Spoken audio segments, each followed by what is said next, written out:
आज हम सच्चिदानंद हीरानंद बादशाह अज्ञे की लिखी कविता कतकी पुनो की व्याख्या करेंगे।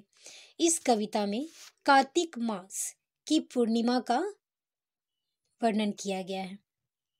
कार्तिक मास की जो पूर्णिमा की मनोहारी दृश्य है वो जो है कवि के दिल में हृदय में बस गया है और उन्होंने इसे इस कविता के रूप में अपनी व्याख्या अपनी बातों को लिखा है। तो शुरू करते हैं। कतकी पुनो, यह कविता जो है अज्ञे जी की लिखा हुआ काव्य संग्रह जो है हरी घास पर क्षण भर काव्य संग्रह से संकलित है, जिसका प्रकाशन 1949 ईस्वी में हुआ था। तो शुरू करते हैं।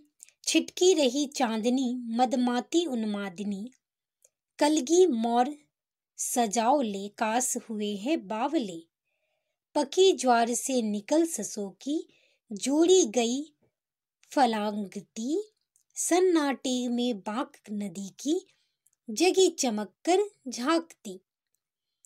अब कवि कहते हैं कि कार्तिक मास की पूर्णिमा की जो चांदनी है, चांदनी चमक जो है वो चारों ओर जो फैली हुई चमक है वो बहुत ही उन्मादिनी है, अर्थात बहुत ही मनोहारी है। उस समय का जो दृश्य है वो बहुत ही आकर्षक और मनोहारी है। कलगी मोर सजाओ ले कास हुए हैं बावले, और उस समय जो कास की जो फूल है वो अपने जो बावले होकर चारों ओर हवाओं में घूम रहे हैं, वे कवि को बहुत ही मनमोहक लग रहे हैं। कलगी मोर सजावले कास हुए हैं बावले, मोर माने कलगी जो की जो फूल है वो अपनी मोर के रूप में मैंने जो कास के जो फूल है वो लग रहा है कि मोर की तरह कलगी के ऊपर सजे हुए हैं। पकी ज्वार से निकल ससो की जोरी गई फलांगती, अब ज्वार की फसल, जारे के बाद ज्वार का फसल जो है उसकी भी कवि ने तारीफ की है और उसकी भी व्याख्या की है कि ज्वार के फूल भी जोरे जोरे जो साथ में एक साथ निकले हुए अपनी लग रहे कि फलांगती हुई माने छलांग मारती हुई आगे की ओर बढ़ रही है।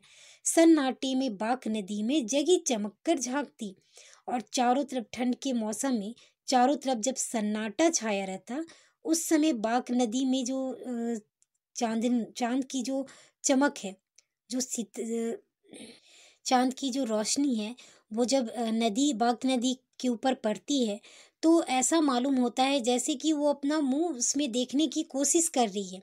चंद्रमा जो है अपने मुंह को निहारने का, उस पानी रूपी आईने में अपने मुंह को निहारने का प्रयास कर रहा है।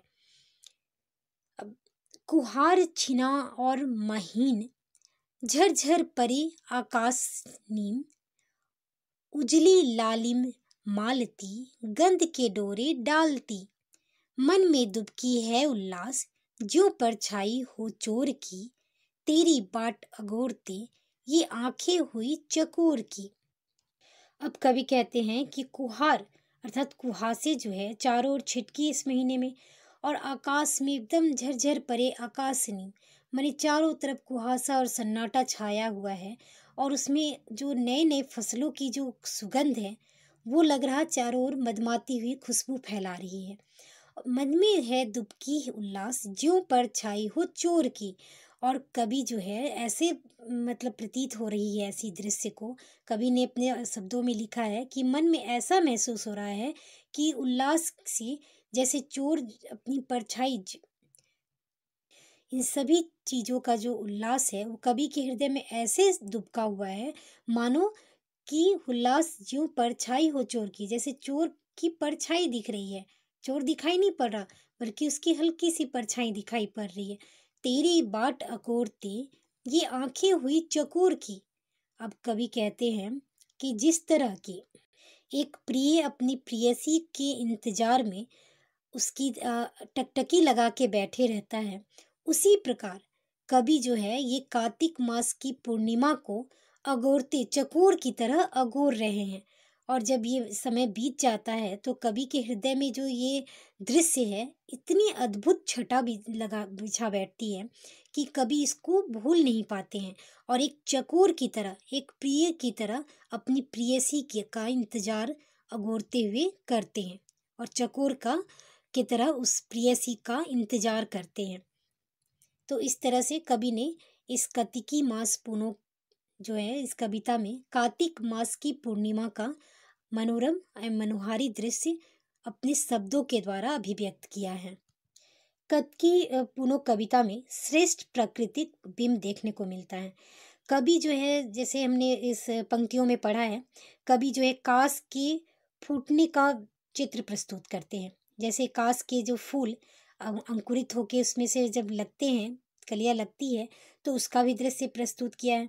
वस्तुतः कवि जो है सृजनात्मक संभावना के बीच जीवन के उल्लास को पहचानते हैं, ठीक है, और उसे प्रकृति से अपने जीवन का एक अमूल्य अंग जो समझते हैं, और इन सारी प्राकृतिक और सृजनात्मक भावनाओं की अभिव्यंजना के लिए ऐसे ऐसे बिंबों का प्रयोग कर अपनी अपनी कविता को लिखते हैं, ताकि पाठक जो है उनकी विचारों की उछलता में ही गुम हो जाते हैं। और इन पंक्तियों के माध्यम से जो है भावों के कुहासे के बीच कवि जो है रचनात्मक भावना की बाट बस जोता ही रह जाता है, और इस कार्तिक मास की पूर्णिमा का इंतजार एक चकोर की भांति अपनी प्रेयसी के रूप में करता है। तो हमारा ये जो कविता है कार्तिकी पुनो, इसकी व्याख्या यहीं समाप्त हुई।